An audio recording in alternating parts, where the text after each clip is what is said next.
தயவு செஞ்சு இஎம்ஐ வாங்காதீங்க. நீ ஊரெல்லாம் கடன் வாங்கி வச்சிருவ. யார் அடப்பா கடனை? யார் அடப்பா? இந்த கமிட்மெண்ட்டுக்கு அடுத்து நான் கமிட்மெண்ட்டாவே இஎம்ஐக்கு தான் போவேன்னு நிற்கிறாங்க. Car, personal loan. ஓகே, மாசம் எவ்வளோ இஎம்ஐ கட்டுறோம்? 1.5. சின்ன கடையில் தான் இருந்தோம். 2 பேர் கூட படுக்க முடியாது.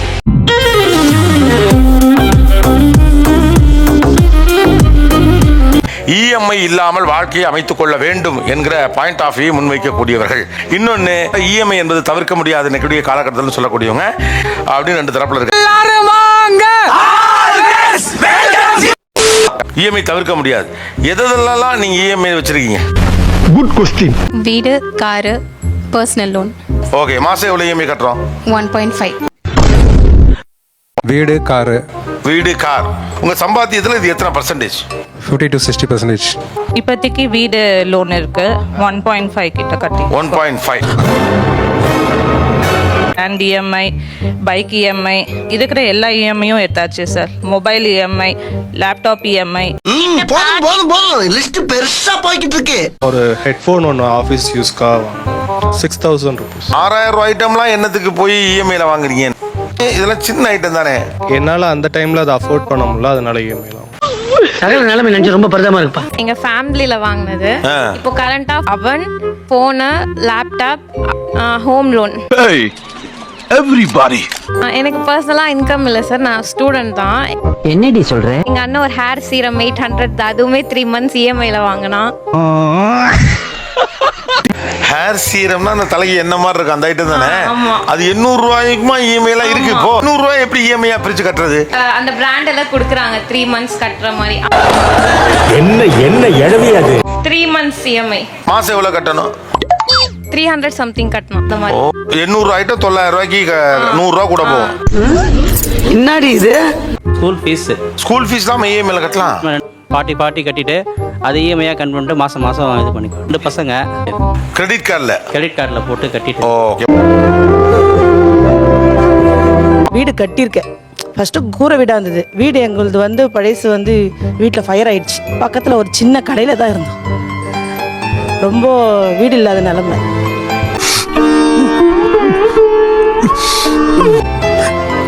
சின்ன கடையில் தான் இருந்தோம். 2 பேர் கூட படுக்க முடியாது. அது மாதிரி நிலைமையில் இருக்கும் போது யார்கிட்ட கேட்டோம், கொடுக்கல. லாஸ்ட்ல இஎம்ஐ தான் எனக்கு கை கொடுத்து.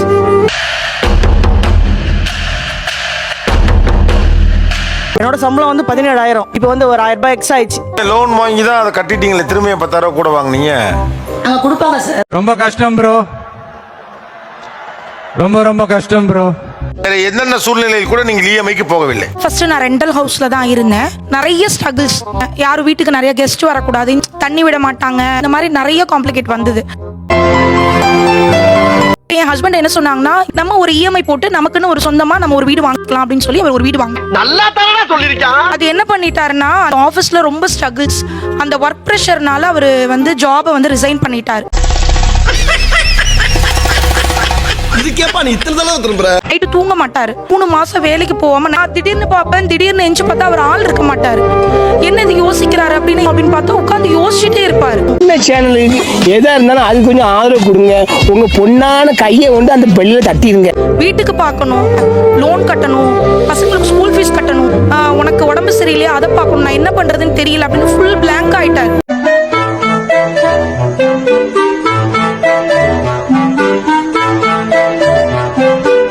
இந்த கடன் வாங்கினால பயமாயிருச்சு.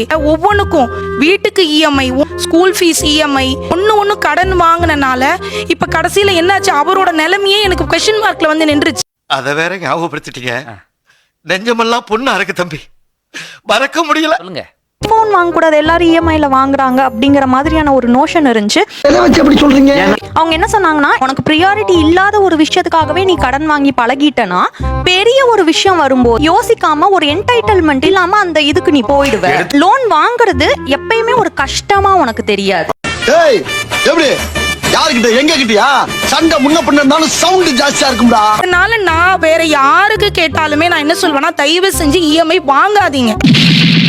நம்ம ஒரு பக்கம் வண்டியை திருப்புனா அது ஒரு பக்கம் போதடா கடவுளே. ஆனா இப்ப நீங்க இஎம்ஐக்கு போக போய் தானே உங்ககிட்ட ஒரு வீடு இருக்கு. இப்ப நீங்க வேலைக்கு போறீங்க. அது ஏன் அவ்வளவு கடன் படணும்னு நான் கேக்குறேன். ஒரு தடவைக்கு 12 தடவை யோசிச்சு பார்த்தேன். நீங்க சொன்னதான் கரெக்ட். அங்கிட்டே கையை காட்டுறீங்களா என்ன? அங்கதான் அங்கதான் இருக்காரா? ஒண்ணுதான் இங்க வா. இதுல என்ன எதுக்கு இழுத்து உள்ள விடுறேன்? வாடகை வீட்டில் இருந்தாலும் நம்ம மாதம் மாதம் வாடகை ஒரு 10,000 கொடுத்தானே சார் ஆகிறோம். பே நோ கெயின் சார். இப்ப நீங்க நடுச்சாமத்துல வேணும் எந்திரிச்சு உட்கார்ந்தது அவங்கள வேலைக்கு அனுப்ப தானே.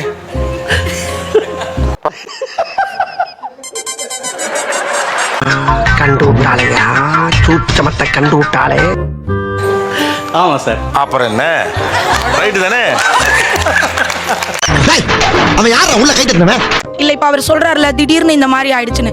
திடீர்னு ஏதோ ஒண்ணு ஆயிடுச்சு, எனக்கு வேலை இல்ல, நான் என்ன பண்ணுவேன்? நீ ஊரெல்லாம் கடன் வாங்கி வச்சிருவ. யார் அடப்பா கடனை? யார் அடப்பா? பதில் சொல்லுங்க. அருவாளா? அருவா அப்ப தேவைப்படாது, தேவைப்பட்டா பின்னால வாங்கிக்கிறேன்.